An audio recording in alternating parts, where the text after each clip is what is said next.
नमस्कार दोस्तों, मैं आपका अपने चैनल एचवीएस स्टडीज़ में स्वागत करता हूं। इस वीडियो में आपके लिए 21 नवंबर 2021 का करंट अफेयर लेकर आ गया हूं। साथ में हम स्टैटिक जीके और रिलेटेड करंट अफेयर का रिवीजन करते हुए चलेंगे। अगर आप इस चैनल पर पहली बार आए हो तो आपसे अनुरोध है, चैनल को सब्सक्राइब कर लीजिएगा। वीडियो अच्छी लगे तो एटलीस्ट 10 से 20 दोस्तों को आप शेयर कर दीजिएगा। वीडियो अच्छी ना लगे तो शेयर मत कीजिएगा। जो भी प्रॉब्लम हो कमेंट बॉक्स में बता दीजिएगा। आपको बता दूं, लास्ट में आपके लिए एक क्विज़ रखा है, उस क्विज़ को ज़रूर सॉल्व करके जाइएगा। चलिए स्टार्ट करते हैं लास्ट डे का क्विज़।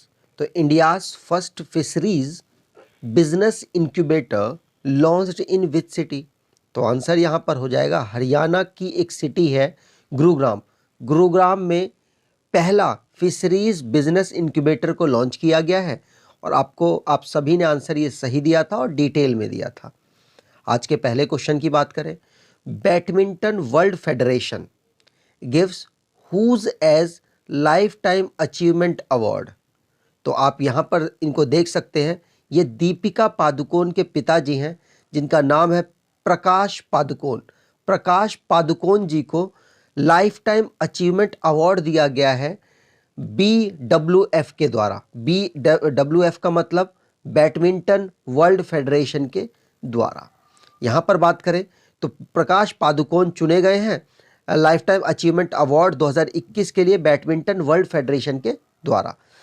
भारत में बहुत फेमस प्लेयर हैं किसके? बैडमिंटन के। आपको बता दूं, इनको 2018 में ही लाइफ टाइम अचीवमेंट अवार्ड दे दिया गया बैडमिंटन एसोसिएशन ऑफ इंडिया के द्वारा। ठीक है, आपको बताऊं, पादुकोण जो कि प्रकाश पादुकोण जी हैं, ये पहले इंडियन प्लेयर थे जिन्होंने वर्ल्ड चैंपियनशिप में 1983 में पार्टिसिपेट किया था और मेडल जीतकर लाए थे। ठीक है, आपको बताएं, बैडमिंटन वर्ल्ड फेडरेशन के प्रेसिडेंट हैं पॉल एरिक होयर लार्सन। इसका हेडक्वार्टर कुआलालंपुर मलेशिया में है। इसको फाउंड किया गया था 1934 में। आगे बात करें तो यहाँ पर आप रिवीजन कर ले। पहला हमने पढ़ लिया है। दूसरा है महिला जवर्दने शॉन पोलाक और जेनेट ब्रिटेन। इन तीन प्लेयरों को आईसीसी ने हॉल ऑफ फेम में शामिल कर लिया है। Lewis Hamilton Brazilian grand prix को जीत गए हैं। ऑस्ट्रेलिया ने अपना पहला T20 वर्ल्ड कप जीता है और न्यूजीलैंड को हराकर इन्होंने ये वर्ल्ड कप को जीता है। वुमेन क्रिकेट जो कि अब पार्टिसिपेट करेगा कॉमनवेल्थ गेम में, कहाँ पर? बर्मिंघम 2022 में जो कॉमनवेल्थ गेम ऑर्गेनाइज हो रहा है इंग्लैंड में, वहां पर पार्टिसिपेट करेगी। मित्रबा गुहा जो कि इंडिया के 72 ग्रैंड मास्टर बन गए हैं। मित्रबा गुहा ये कहाँ के हैं? तो ये कोलकाता पश्चिम बंगाल से बिलोंग करते हैं। इंडिया पहला योगासन नेशनल योगासन स्पोर्ट्स चैंपियनशिप को भुवनेश्वर उड़ीसा की कैपिटल में ऑर्गेनाइज कराने वाला है। नोवाक जोकोविच 37th मास्टर टाइटल को जीत चुके हैं पेरिस के। डॉन ब्रावो जो कि इंटरनेशनल क्रिकेट से संन्यास की घोषणा कर चुके हैं। ये वेस्ट इंडीज के प्लेयर हैं, ऑलराउंडर हैं और इंडिया 5 मेडल जीत कर लाया है ISSF प्रेसिडेंशियल कप में। आपको बता दूं, 5 जो मेडल थे इनमें 2 गोल्ड, 2 सिल्वर और 1 ब्रॉन्ज मेडल था। आगे बात करें, अगला क्वेश्चन है, which organisation received Guinness World Record for world highest motorable road? तो आंसर हो जाएगा उमलिंगला। आपने सुना होगा, किसने बनाया था? तो BRO ने बनाया था और ये हाईएस्ट पोजीशन पर रोड बनाई गई थी BRO के द्वारा, जिसके लिए इनको गिनीज वर्ल्ड रिकॉर्ड दिया गया है। ठीक है, चलिए आगे बात करें तो यहां पर बॉर्डर रोड ऑर्गेनाइजेशन BRO, जिसको गिनीज वर्ल्ड रिकॉर्ड इनका एक रोड फॉर्मेशन था, उसको शामिल किया गया है, जो है कि उमलिंगला पास इन्होंने बनाया था। इसके बारे में मैंने आपको बताया भी है। इसकी ये कितनी हाइट पर है? तो 19,024 फीट की हाइट पर है, अप्रॉक्सीमेटली बात कर रहा हूं। और लद्दाख यूनियन टेरिटरी में इसको बनाया गया था, जिसके लिए गिनीज वर्ल्ड रिकॉर्ड इनको रिकॉर्ड में ये शामिल किया गया है। ठीक है, BRO की बात की जाए तो BRO को फाउंड किया गया था 1960 में। डायरेक्टर जनरल है लेफ्टिनेंट जनरल राजीव चौधरी जी। राजीव चौधरी जी ही इस सर्टिफिकेट को लेकर आए हैं, ठीक है। हेडक्वार्टर इनका नई दिल्ली में है। आगे बात करें तो यहाँ रिवीजन करते हैं। बीआरओ वाला क्वेश्चन हमने पढ़ लिया, अब रेगुलरली इसको रिवाइज करेंगे जिससे कि हमारे दिमाग में सेट हो जाए। अगला है, सेंटर ने राज्य सैनिक बोर्ड को लद्दाख में स्थापित कर दिया है। तमिलनाडु की फिल्म है कूजंगल, जिसको IFFI 2021 में दिखाया जाएगा। IFFI क्या है? तो international film festival of India, इसकी फुल फॉर्म है। टीवीएस मोटर जो कि पहली Indian two wheeler maker company बन गई है, जिसने यूएन को ग्लोबल कंपैक्ट ज्वाइन कर यूएन का ग्लोबल कंपैक्ट ज्वाइन कर लिया है। भोपाल का हबीबगंज रेलवे स्टेशन है, जिसका नाम बदलकर रानी कमलापति स्टेशन रख दिया गया है। अन्ना मूर्ति जी की स्टोन को लेकर आया, मतलब उनके जो मूर्ति है उसको लेकर आया गया है यूपी में। कहाँ से? कनाडा से लेकर आया गया है और यूपी के वाराणसी में इनको स्थापित किया गया है। भद्राचलम एक तेलंगाना की साइट है, जिसको IRCTC रामायणा सर्किट ट्रेन जोड़ेगी। फाल्गुनी नायर जो कि इंडिया की richest self made women billionaire बन गई है, जो कि नाइका कंपनी के फाउंडर हैं। श्रीनगर को यूनेस्को के द्वारा क्रिएटिव सिटी में इंक्लूड किया गया है। आगे बात करें तो हमारी जनवरी से जून तक की एक करंट अफेयर की ई बुक है, जिसमें 600 से ज़्यादा क्वेश्चंस का कलेक्शन है। अगर आप इसको परचेज करना चाहते हैं तो डिस्क्रिप्शन बॉक्स में लिंक दे रखा है, वहाँ से आप इसको परचेज कर सकते हैं। आगे बात करें, अगला क्वेश्चन है, हु विंस 2021 WTA फाइनल्स? तो WTA फाइनल्स को कौन जीत गया है? तो आंसर हो जाएगा गार्बिन मुगुरुजा। गार्बिन मुगुरुजा जो कि स्पेन के प्लेयर हैं, ये पहली बार इस टूर्नामेंट को जीते हैं। और आपको बता दूं WTA जो कि वर्ल्ड टेनिस एसोसिएशन के द्वारा इसको कराया गया है, ठीक है। आगे बात करें तो यहाँ पर ये इनका ना एक टीम अप मैच होता है। टीम अप मैच को कौन जीता है? तो मैं आपको बता दूं बारबोरा रेजकोवा और कैटरीना सिनिकोवा, ये दोनों लोग तो टीम अप वाला मैच जीते हैं।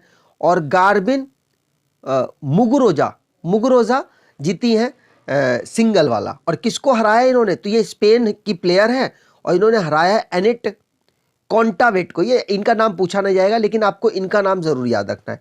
WTA का जो एक टाइटल है वो ये जीत चुकी है और ये पहली बार जीती है, इसलिए इंपॉर्टेंट है।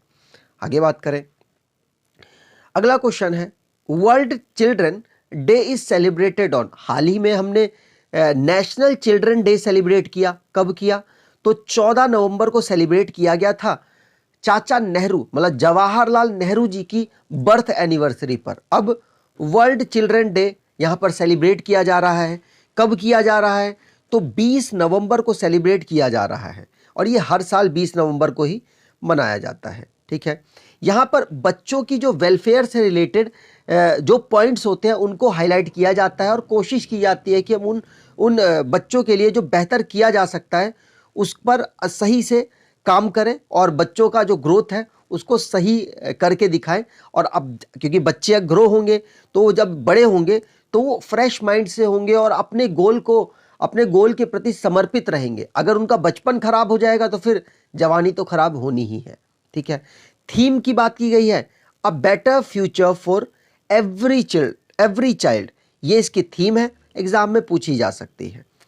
वर्ल्ड चिल्ड्रन डे को पहली बार बनाया गया था 1954 में। आगे बात करें तो यहां पर रिवीजन करते हैं डेज का, नीचे से स्टार्ट करेंगे। नेशनल प्रेस डे 16 नवंबर को, इंटरनेशनल डे ऑफ टॉलरेंस भी 16 नवंबर को मनाया जाता है।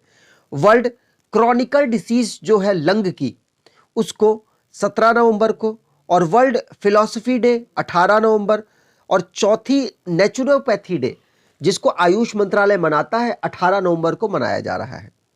वर्ल्ड टॉयलेट डे 19 नवंबर और 552वीं गुरु नानक जयंती को भी 19 नवंबर को ही मनाया गया।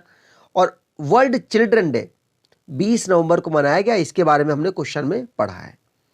आगे बात करें तो who roll back 3 farms law अब बहुत ज़्यादा चर्चा चल रही है। ये 19 नवंबर को किया गया था। ये डेट भी आपको याद रखनी है, एग्जाम में पूछी जा सकती है। तो 3 जो फार्म्स लॉ थे उनको मैं यहाँ पर रिवाइज कराने के लिए आपके लिए क्वेश्चन लेकर आया हूँ। तो 3 फार्म लॉ आप सब जानते होंगे, नरेंद्र मोदी जी आए और उन्होंने इनको कह दिया कि अब हम इनको अगले सत्र में वापस ले लेंगे, ठीक है। लेकिन वो 3 लॉ है कौन से?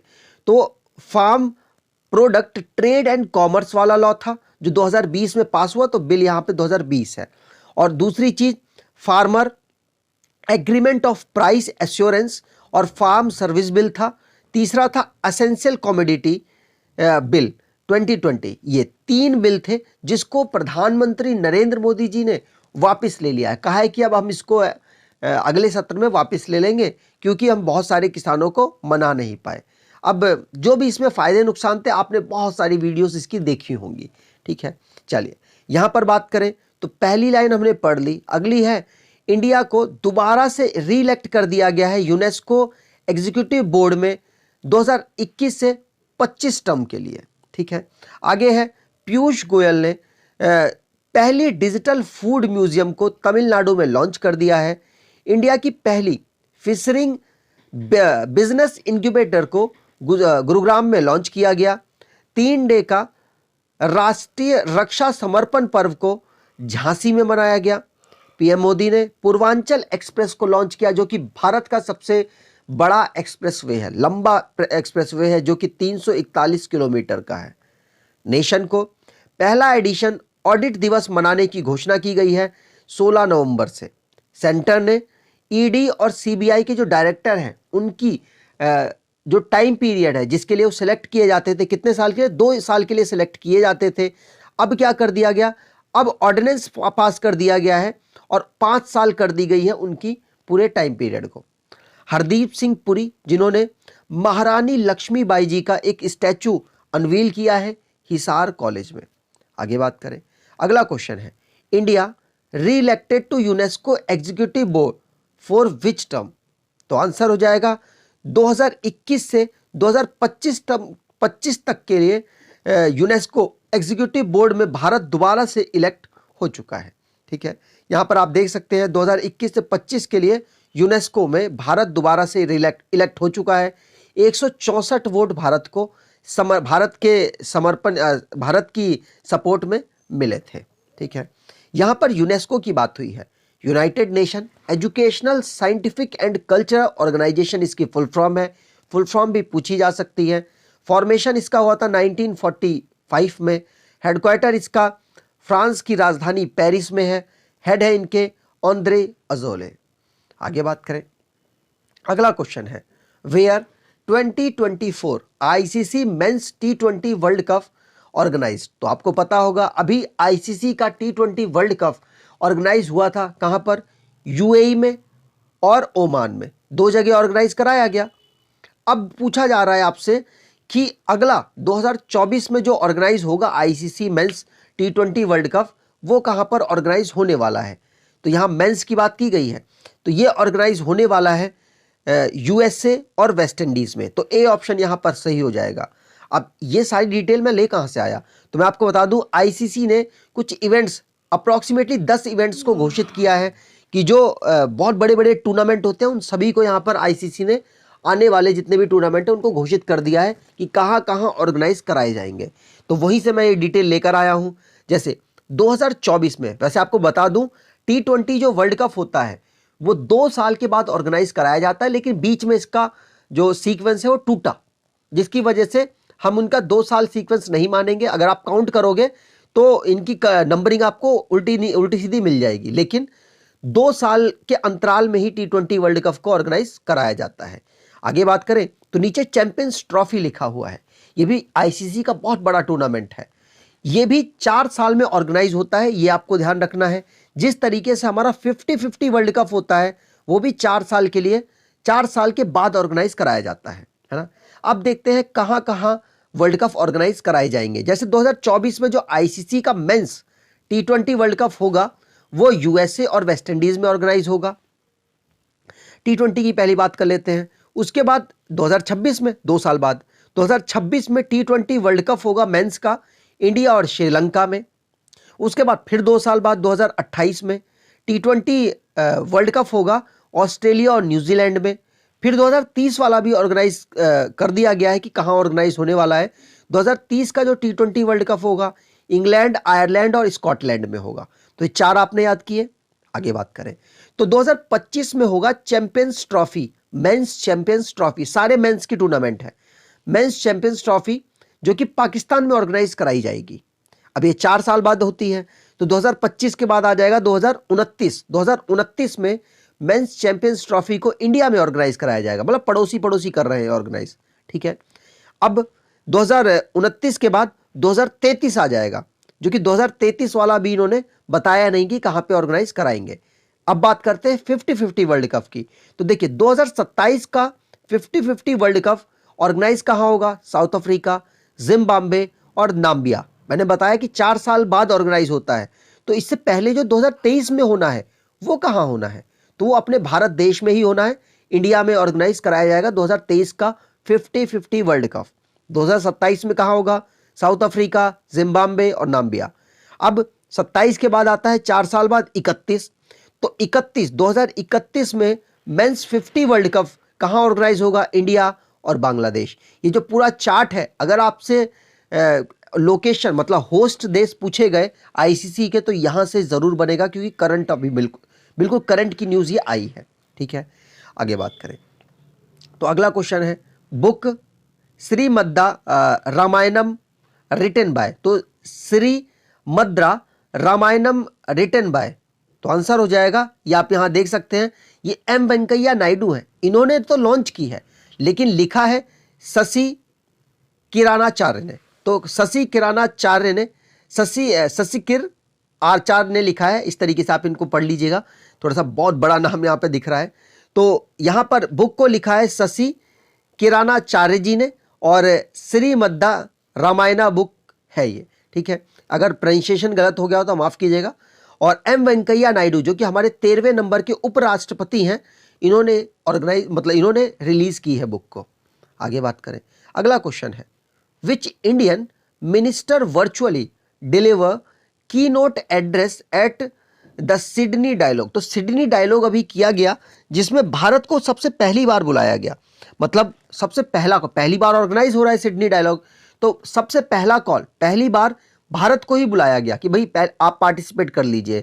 उसके बाद दूसरे लोगों के पास कॉल गई, तो सिडनी डायलॉग में भारत के प्रधानमंत्री जी ने पार्टिसिपेट किया और उन्होंने ही एड्रेस किया। उनकी थीम क्या थी? तो उनकी थीम थी India technology evolution and revolution, ये इनकी थीम थी। इसके अकॉर्डिंग नरेंद्र मोदी जी ने वहां पर डायलॉग किया। कहां पर? सिडनी डायलॉग में, ठीक है, मतलब वहां पर अपनी स्पीच को रखा था। आगे बात करें तो आज का क्विज है, Uttar Pradesh first anti air pollution tower inaugurated in which city. तो आपको डिटेल में कमेंट बॉक्स में आंसर देना है।